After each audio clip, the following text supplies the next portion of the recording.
Mbahaye ikaze kuri uru rubuga kuri uyu wa gatanu tariki ya 1 z'ukwa gatanu habaye amasezerano y'abagize umuryango wa Koruping.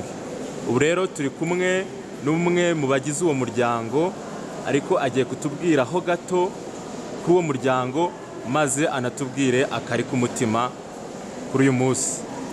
Murakoze cyane ku kiganiro mwifuje ko twagirana gihereranye n'uyu munsi. Mu by'ukuri udushimishije cyane nk'abanyamuryango bagize diyoseze ya Byumba.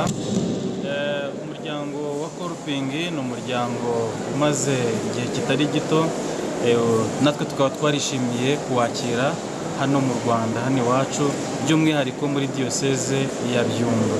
Hanyuma rero umuryango wa Koruping mu by'ukuri ni umuryango ufite intego eshatu: iga, senga, kora.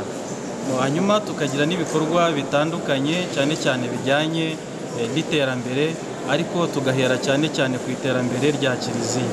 Dukora ibikorwa rero bitandukanye biteza kiliziya yacu imbere, nk'abakristu muri rusange, mu nshingano dufite zo kugira ngo kiliziya tuyisakaze hirya no hino n'ibyiza byayo mu bukristu mbere na mbere. Hanyuma tukagira n'ibikorwa iwacu biduteza imbere cyane cyane bijyanye n'ubuhinzi, ubworozi, ndetse no kwegeranya amafaranga bimwe bita ikimina, kugira ngo dufatanye kuzamurana mu bukene duhura nabwo iwacu. Murakoze. Yego, murakoze cyane kandi mugumye gutera imbere. Murakoze. Yego.